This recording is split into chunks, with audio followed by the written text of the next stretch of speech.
welcome back, folks, to episode 94.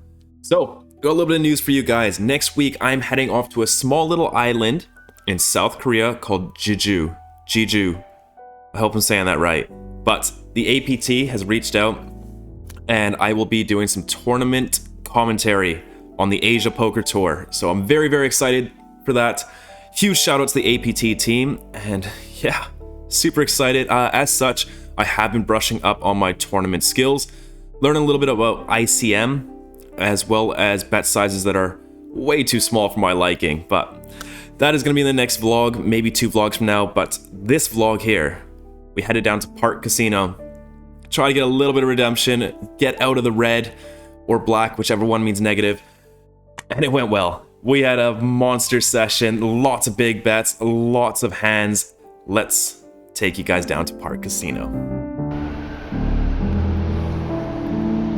Here we are on this beautiful Friday afternoon, heading down to Park Casino, in for the max $1,500, and we are going to play some 2-5 today. This is hand number 3 of the session. We are under the gun and open things up to $15 with the ace-4 of diamonds. Player on my left now puts in a re-raise up to $50, a very aggressive, very competent reg. And then we get 2 cold callers from the field before it comes back to me. We can definitely call here. That's definitely a profitable play. Folding is out of the question, but with these 2 cold callers and with the under the gun player being so aggressive, I really like a 4-bet with these sort of low suited aces, and I would limit myself to just ace-5 and ace-4 suited. So I look over to stack, I ask him to move his hands, and he shows a very big stack of greens and a smaller one of reds.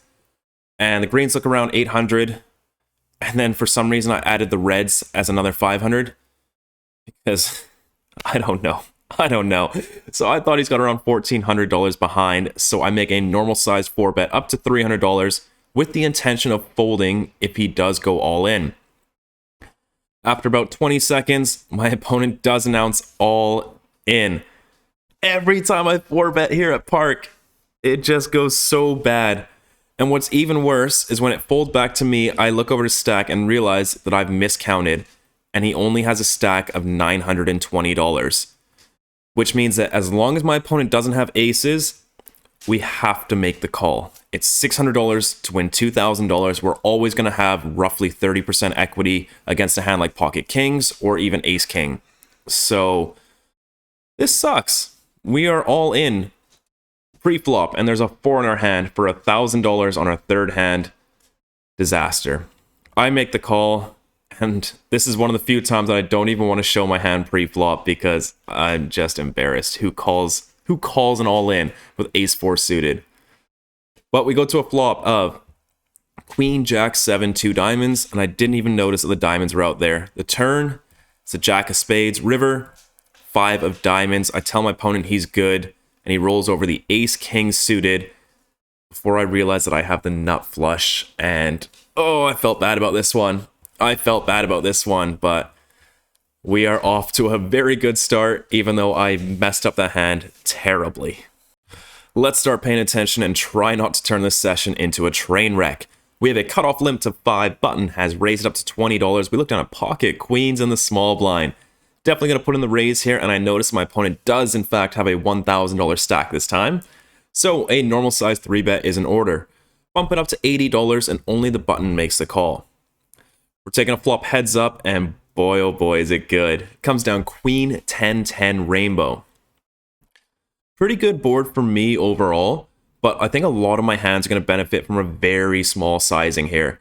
You know, small blind versus button, I'm going to be 3-betting quite a bit, so hands like pocket 8s, ace king, ace jack, those sort of hands really like to see a small bet just get through and not have to face a large bet. So with my very strong hands, I'm going to do the same. I size way down to a bet of $40. My opponent makes a pretty quick call. We head to the turn. It is the 9 of clubs, a card that's going to be much better for my opponent than it is for me. So for that reason, I'm going to start to check almost all of my hands. So queens, definitely going to start with a check here. And good news, we face a bet. It's around half pot. My opponent puts in 125.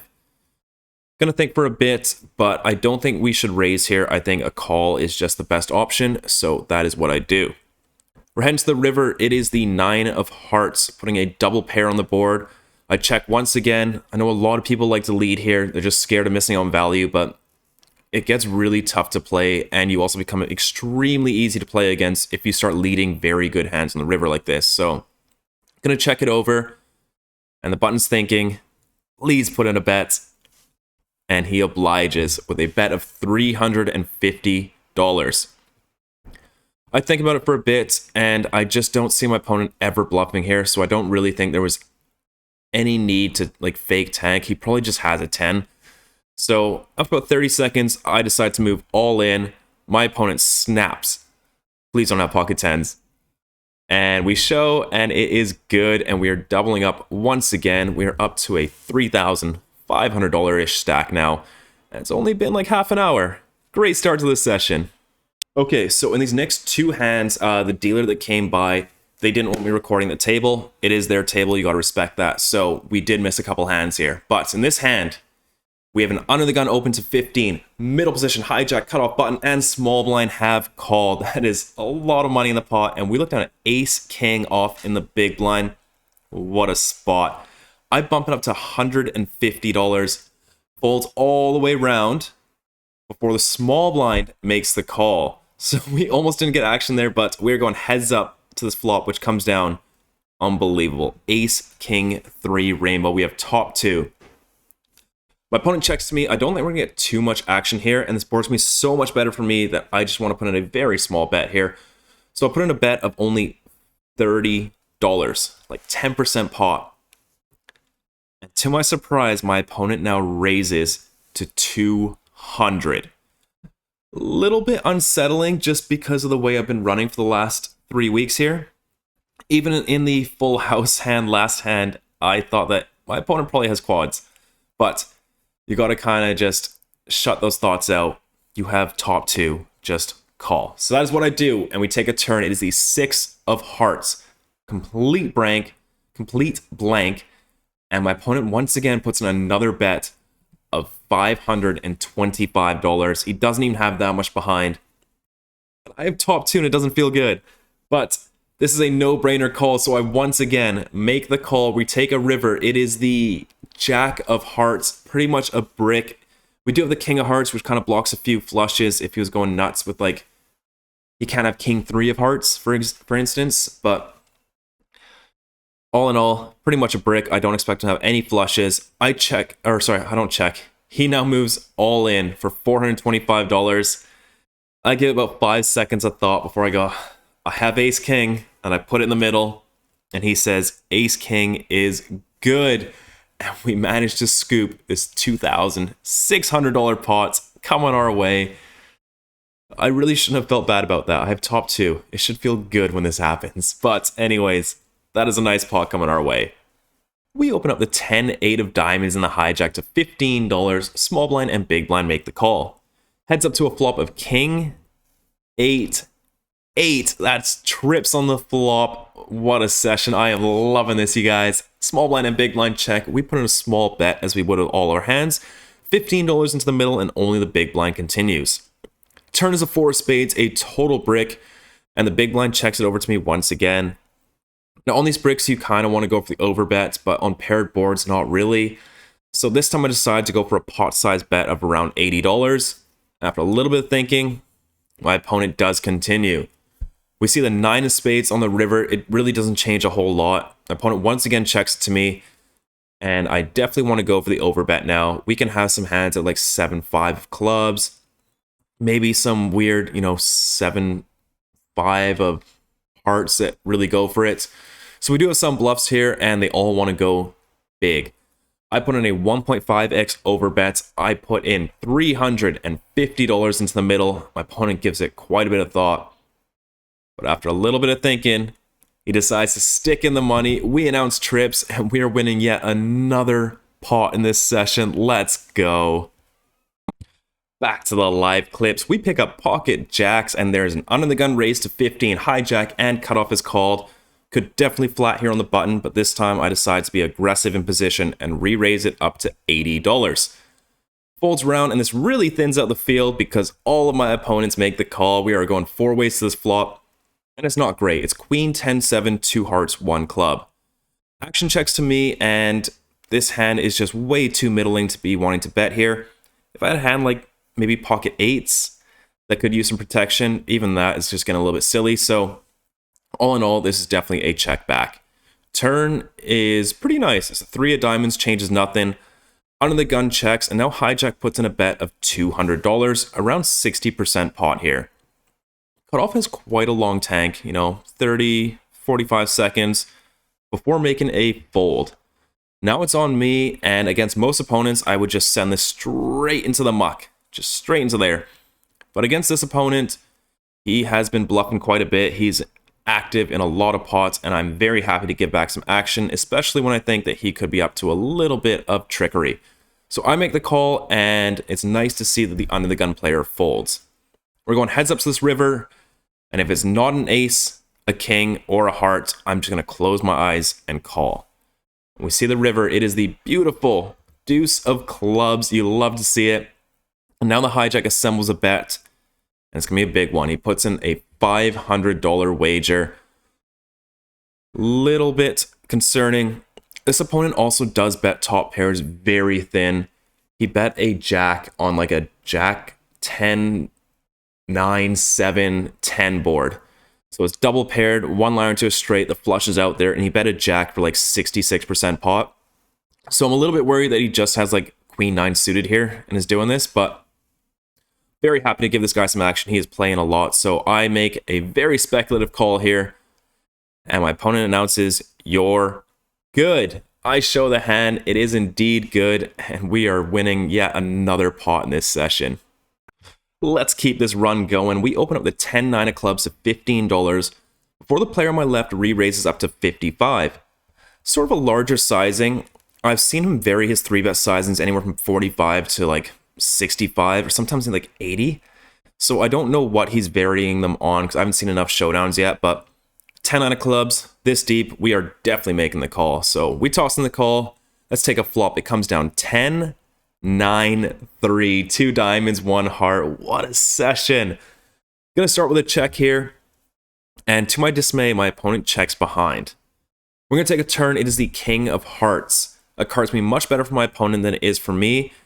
And I'd like to have some 2 pairs in my check range just to balance out when I have like ace 10 or 9-8, hands like that that don't really want to face a large bet. So once again, I'm going to check on a card that's better for my opponent than it is for me. And my opponent now puts in a wager of $150, the old overbet. Against overbets, I do not raise very much, especially not on a board like this when we're out of position.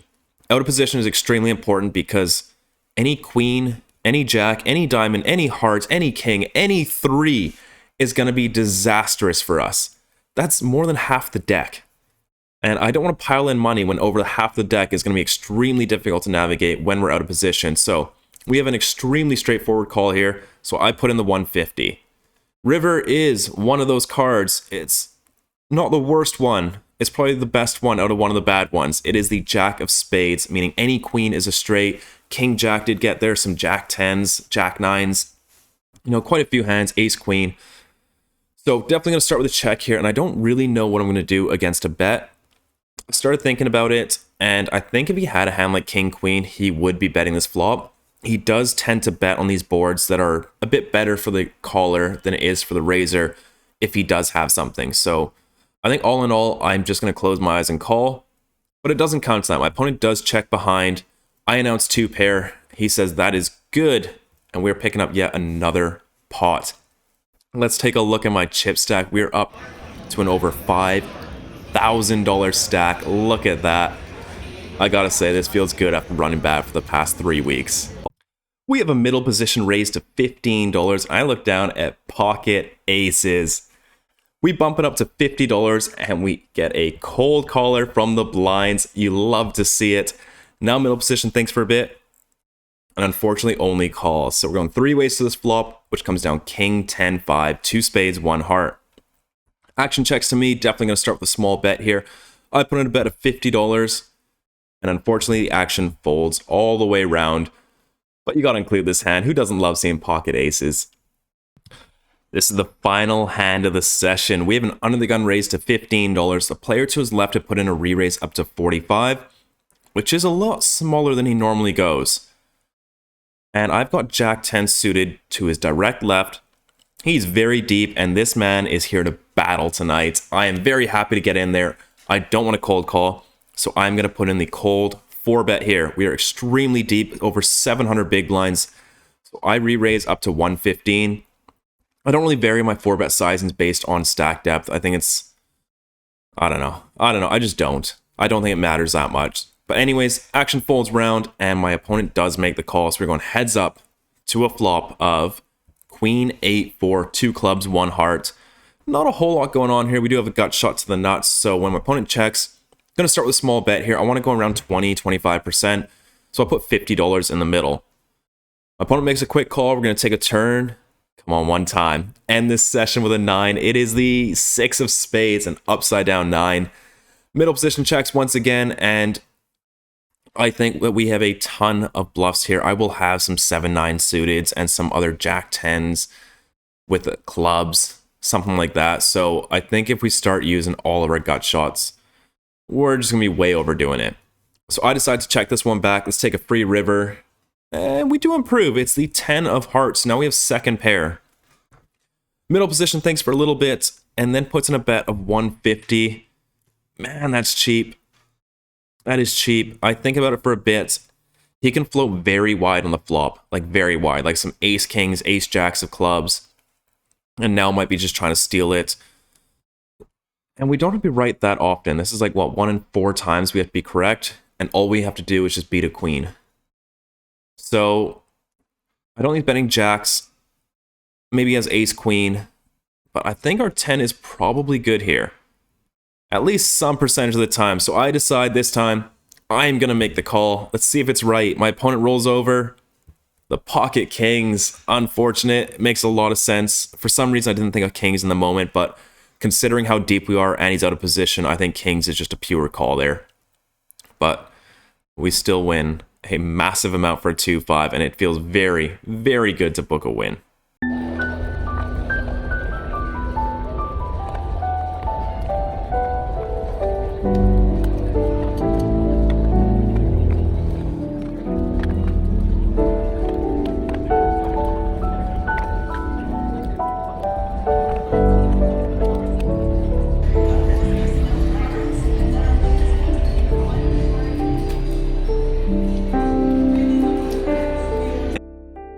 I hope you folks enjoyed those hands. That was a lot of fun for me. It's a really nice session after the way I've been running for the last few weeks. But we're in the game for $1,500 out for $5,010 for a win of $3,510 at 2-5. That's 700 big blinds. Let's go. So today is Tuesday. I have 8 days for my trip to Korea. I've got quite a bit to do, so I don't think I'm going to get a vlog until Korea. Might be my last vlog for April, but we'll see. Thank you guys so much for watching. Very excited to be going to Jeju. I'll learn how to say it, I promise. But I will see you all there. Tune into the commentary. I'm going to have a ton of fun over there. Maybe play some tournaments, but most likely going to play some cash. I like my big bets too much. So that is it for the video. I'll see you all in Korea.